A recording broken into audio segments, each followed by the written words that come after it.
Callas had yet to conquer Italy's major opera house, Milan's La Scala. Composer Giancarlo Menotti remembers how much Callas was disliked by the theatre's general manager, Antonio Ghiringhelli. Menotti needed a soprano to sing Magda at the Scala premiere of his opera The Consul, and he wanted Callas. So I called Ghiringhelli and I said, I found my singer. Her name is Maria Callas. Ghiringhelli said, Maria Callas, oh my God, no, never, never, never. I will not have Maria Callas in this theater unless she only comes as a guest artist. So I went back to Callas. We had another meeting, and I said, well, Ghiringhelli will be very happy, of course I had to lie, to have you on La Scala, but only as a guest artist. So Maria looked very surprised and quite indignant. I said, I'm sorry, Mr. Menotti, but unless I go back to La Scala as a regular artist, I will not put my foot in that theater again. But curious enough, before we left each other that day, she stopped me as I was going out of the door and she said, Mr. Menotti, I want you to remember one thing, however, that I will sing at La Scala, and that Ghiringhelli will pay for this for the rest of his life. But Ghiringhelli could not hold out against the force of Callas's personality and the excitement her voice created, and Callas made her formal debut on the opening night of the La Scala 1951 season as Elena in Verdi's I Vespri Siciliani, inaugurating a period in the theatre's history that would become known as the Callas era.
Callas joined Serafine at Florence's May Festival to perform Rossini's Armida, a long-forgotten opera that required 5 leading tenors.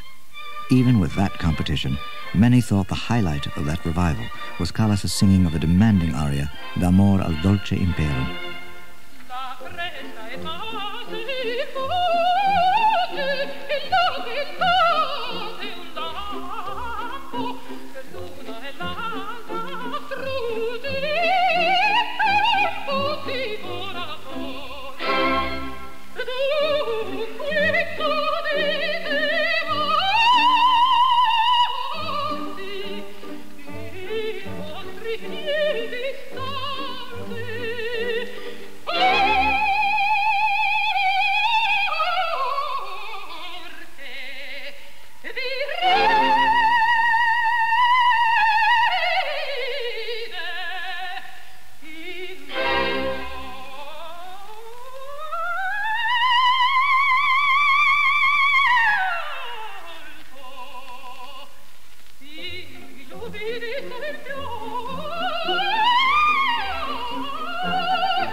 Tenor Giuseppe Di Stefano's life and career were to be indelibly linked with Callas's. Before they actually met, he encountered her on a flight from Rome to Brazil in 1951. Callas was traveling with her husband, Giovanni Meneghini. In those years, there were Strato Cruiser, they had some beds. I heard them talking all night. You didn't take care of him for the bed. So all night she was complaining. And since she talked Veronese, a little dialect from Verona, and they talked about opera, and then I realized there must be this Maria Callas they were talking so much about in those years. In the summer of 1952, Callas returned to Mexico City, appearing in 5 operas with Giuseppe Di Stefano. Puritani, Lucia, and Traviata, Tosca, and Rigoletto. And this was my destiny, to sing with Callas. A highlight of the 1952 season in Mexico was Callas's only staged performance as Gilda in Rigoletto, with Di Stefano as the Duke.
I discovered her the first time we start to sing.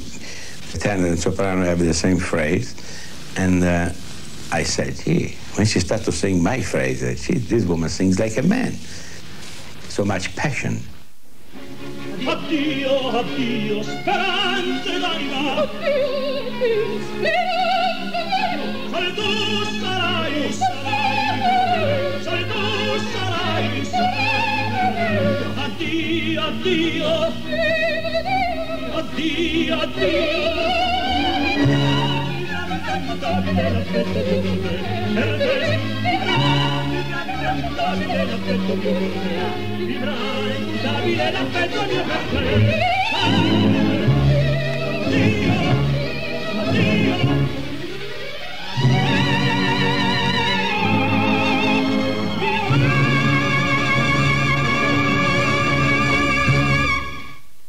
She wanted always to be beloved. She wanted to become beautiful, and she wanted to be admired as a woman.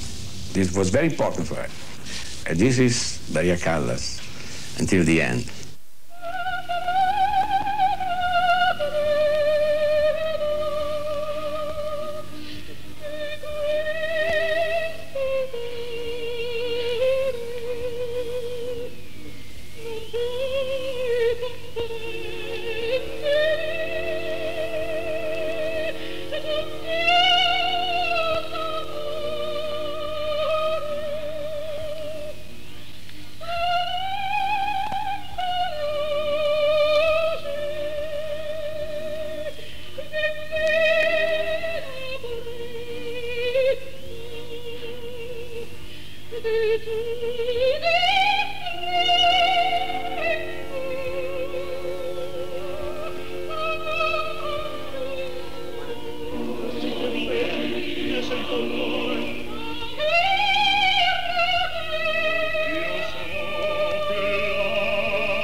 As Callas walked off the stage following the third act finale of Traviata, in which, by the way, she interpolated another of her famous top E flats, she gave an impromptu interview responding in Italian to the Mexican announcer. Se los da, se los otorga, con mucha sinceridad, como que en efecto lo han merecido.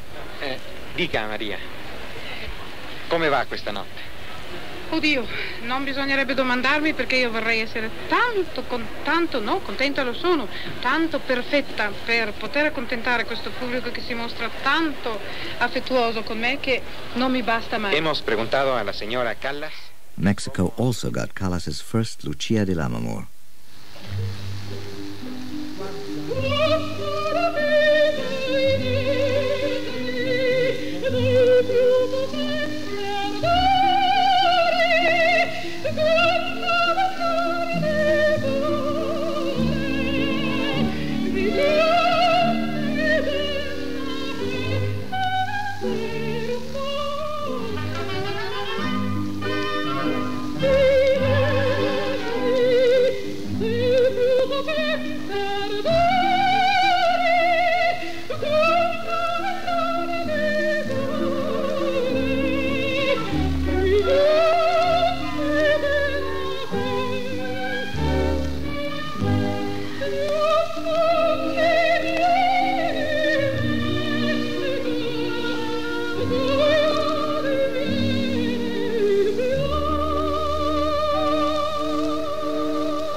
Before inaugurating another Scala season, Callas made her operatic conquest of London.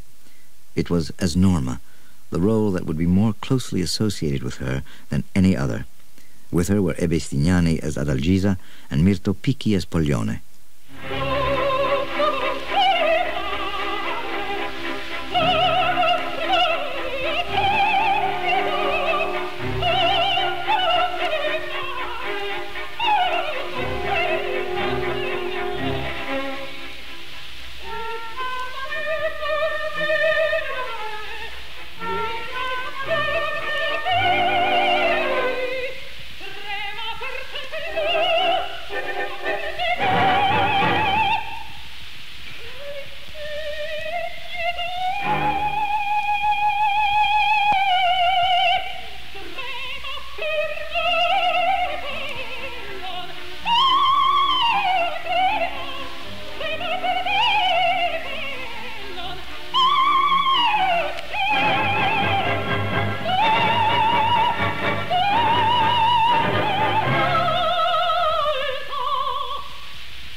Callas's Covent Garden appearances have been the most exciting operatic events of the post-war period. She was interviewed by Anthony Hopkins. How does it compare from the singer's point of view with other operas there? For example, from the point of view of acoustics, is it a nice theatre to sing in the garden? Yes. It also depends. You see, the acoustic depends a lot on the staging. Yes. On how the scenery is, if you have certain platforms, if the stage is all open. There are thousands of little things that make an enormous difference. I can say one thing, of course. I do love London. 1952 ended with Lady Macbeth. Though Callas never sang it again in the theatre, it remains one of her finest dramatic achievements. Her conductor for this revival was Victor de Sabata.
In the spring of 1953, Callas undertook another role, one that would have long and intimate associations with her, Medea. As with Armida, she first sang the taxing part at the Florence May Festival.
Callas began her long association with EMI Records at this time. It brought her together with a man who, like Serafine, would be an enormous influence in her life, Walter Legg. He guided her recording career and produced the majority of her studio recording sessions. From the first moment he heard Callas, he was fascinated by her sound. You see, one of the curious things about Callas's voice, she sounds as if she's singing into a bottle. I started looking into her mouth and throat, and to my astonishment, she has an upper palate of almost Gothic shape. It goes up like a church steeple. But after all, the shape of the resonances, the shape of the mouth, the texture of the chords are those factors which make the character of a voice. Though Callas had conquered Italy, and though the rest of the operatic world was clamoring for her voice, she was unhappy with herself. Always overweight, she was now determined to make Maria the woman the equal of Callas, the artist. I was doing Medea then. My first instinct was saying that the face is too fat and I can't stand it because I needed the chin for expression. So I was annoyed. I darkened the color of all that, but it's nonsense. You can't do that. I went to Rome to sing Lucia. Singing Lucia was such a hard ordeal for me in the first act. I was getting so heavy that even my vocalizing was heavy. So I was tiring myself, I was perspiring too much, and I really was working too hard. And then I was tired of playing again, like, for instance, playing a beautiful young woman, and I was a heavy, uncomfortable woman to move around. And I felt, now, if I'm going to do things right, I studied all my life to put things right musically, why don't I just diet and put myself into a certain condition that I'm presentable? The new Callas, 80 pounds lighter, emerged in time for her American debut in November 1954. It was made with a new opera company in Chicago. The founders of the company were a young real estate executive, Lawrence Kelly, and an ex-soprano, Carol Fox. The company's musical director was the American-born conductor, Nicola Rescigno. Naturally, our first objective was to try to get the reigning queen of opera at the time, Maria Callas. None of us had any personal contact with her, and off we went to Milano. And I remember she was sick. She received us in her bedroom. She had a horrible boil on the back of her neck, which she insisted on showing us. When the company came to be a reality, she accepted.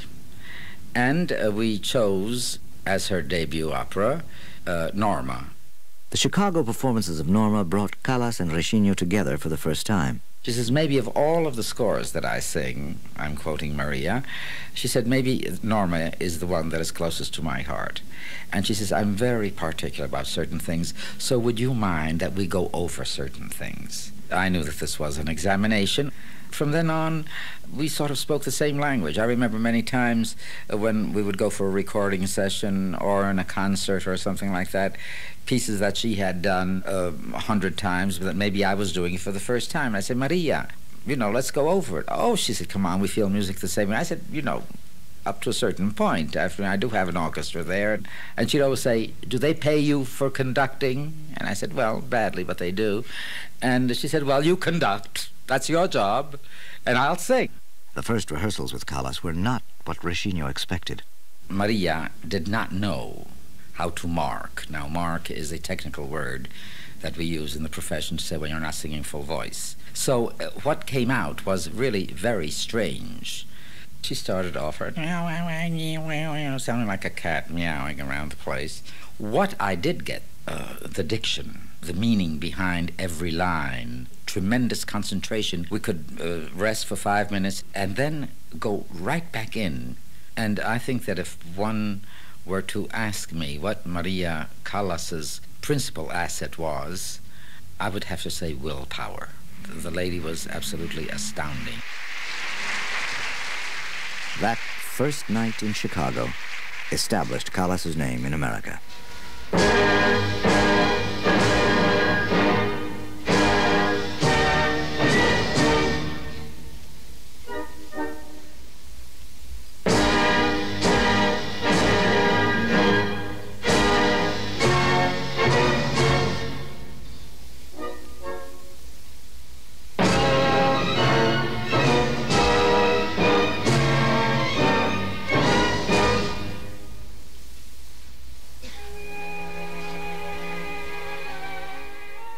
It was a very, very exciting evening, even with television as not being as prevalent as it is now, the next day, the whole United States, musically speaking, was talking of this fantastic lady.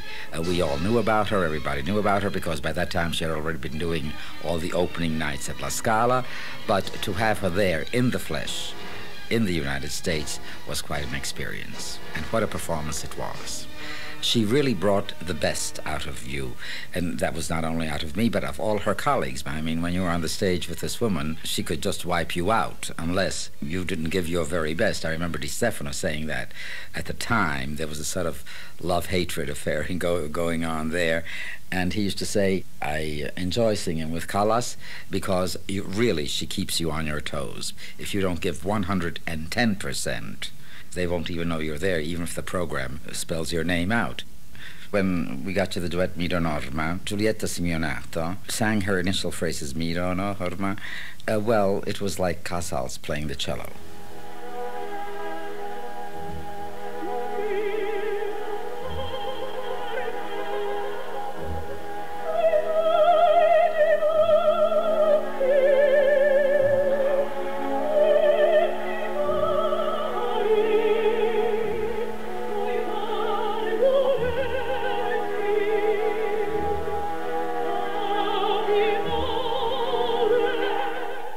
I remember looking up, and in my admiration for Simeonato, I happened to see Callas, who instantly realized that that phrase could not be sung better, and she has the same phrase coming up.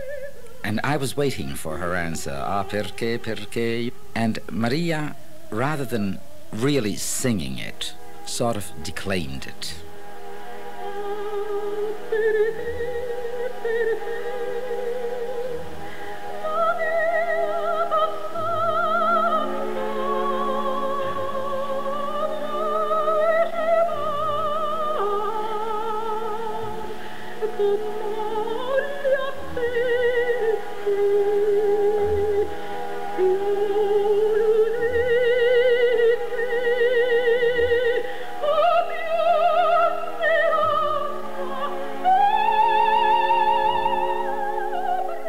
And so it came out, perché contai.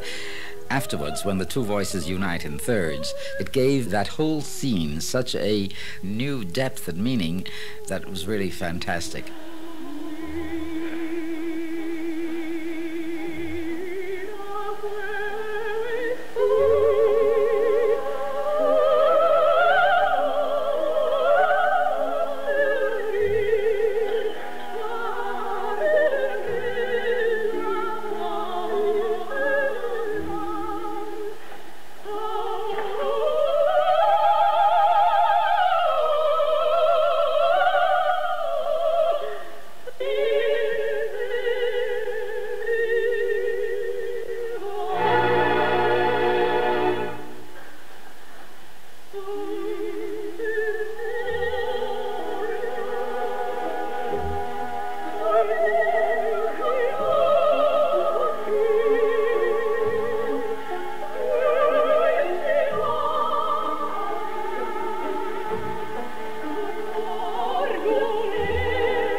After the first season, I remember going to Maria and saying naturally that we wanted to continue the seasons and would she be willing to come back the next year. When she said yes.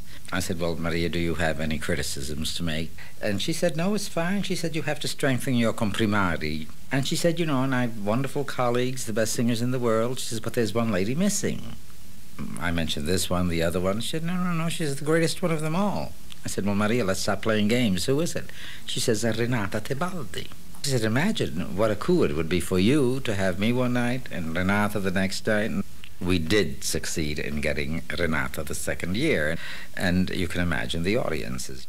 The second Chicago season opened with Callas in I Puritani, and on the second night, Tebaldi made her Chicago debut as Aida. Ritorna vincitor, e dal mio labbro uscì l'empia parola.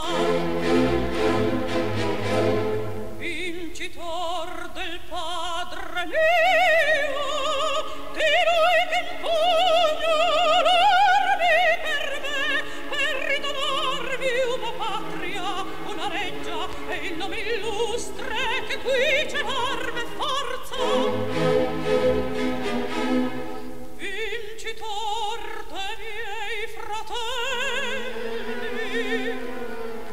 con Dio lo venga, tinta del sangue amata, trionfare nel plauso delle egizie corti, e dietro il carro un re, mio padre, di cattivi ha vinto. This was the height of the Callas-Tebaldi rivalry. Heated confrontations between prima donnas and their fans have always been part of opera. In the case of Tebaldi and Callas, as one critic noted, if you're interested in a beautiful voice in Forza, you listen to Tebaldi. If you're interested in the fate of Leonora, you listen to Callas. Tebaldi's voice was said to have been the voice of an angel, while Callas, with her sulphuric and disturbing sounds, was considered diabolical. Broadcaster Norman Ross asked Callas about Tebaldi. Why do you think it is that you go to her performances to see her sing and she refuses to come to yours? I wish you'd ask her that. I admire Renata Tebaldi's tone. It's beautiful. Also some beautiful phrasing. Sometimes I must say that I wish I had her voice. Now, you said Tebaldi challenging me. How can she challenge me? Can she sing the operas I sing? No. My repertoire is very vast. Lots of operas and very different operas. Neither Tebaldi nor any other singer at the time could match Callas's repertory, which ranged from Mozart and Beethoven to Wagner and Puccini, roles ranging from a coloratura to a dramatic soprano. Up to the point that these people will not be singing my same operas, will not be doing what I do. So you see, rivals I have not. Even Renata Tebaldi agrees. I don't know why they put this kind of rivalry, because the voice was very different. She was really something unusual. Tebaldi thought the supposed Callas-Tebaldi rivalry had its benefits. And was very good in the end for both of us, because the publicity was so big, and they created a very big interest about me and Maria. I remember that I was very young artist too, and I stayed near to the radio every time that I know that was something in the radio by Maria. Because the most fantastic thing was when the possibility for her to sing the soprano coloratura with this big voice, and this was really something very special. Tebaldi's Chicago performances were conducted by Callas's mentor Tullio Serafin. Rescigno explains. Callas had done a recording of Traviata, and it turned out not to be up to her expectation, and so she extracted from Serafin the promise that he would not do it unless she were the Violetta. So he went ahead and recorded, I think, with Antonietta Stella, if I'm not mistaken, and really that hurt Maria a lot, and she for a long time would not sing with him.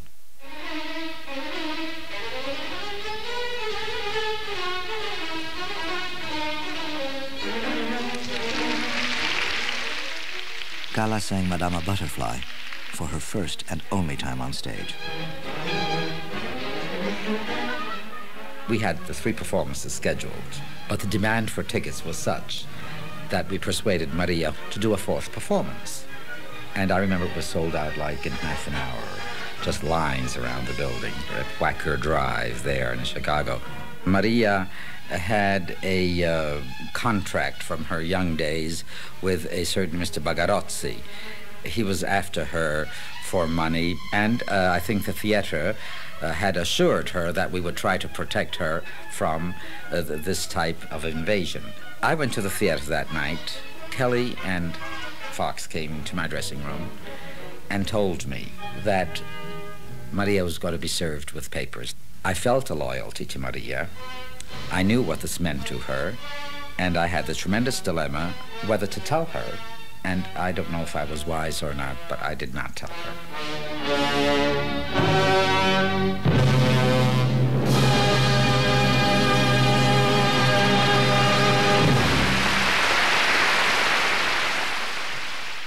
Maria was very happy because it had gone very well and the audience was delirious and it was her last night and she was going on to her next big engagement. After the curtain calls, we were going to our dressing rooms. This gentleman presented Maria. She thought he was, she was half blind anyway. She thought he was somebody who wanted her autograph or something. Instead, it turned out to be the process server. And then there was a photographer there who snapped that famous picture that dubbed Maria the Tigress of Opera. That started the big rift between Maria and the Chicago people. As a matter of fact, she never appeared in Chicago again. The photo, printed in newspapers around the world, of Callas snarling at the Chicago process server, was to become an icon in the legend that was forming around the tempestuous and temperamental Callas. The gossip was a maze of half-truths and innuendo. Her colleagues knew her as a total professional and a singer deeply devoted to her art. Maria was first and foremost a great musician. She never really bent the music to suit her vocal problems or virtues, but she put it at the service. Now, I don't want her to sound like a goddess because, thank God, she had clay feet. But all of her effects were always within the scope of the score. Her dealing of recitativo, the way she dealt with cadenzas that were meaningful, the blend that she succeeded in getting, let's say, between the registers. These are things that Maria had a little bit by nature, because Maria was a little bit the embodiment of the old prima donna. The notoriety created by the process server incident in Chicago was the first major scandal to rock Callas's career. In 1955, Callas was generally considered to be opera's foremost prima donna and personality. Just a few months before her final Chicago performances, Callas gave what she and the majority of her admirers felt was the pinnacle performance of her career, Lucia di Lammermoor, with conductor Herbert von Karajan in Berlin.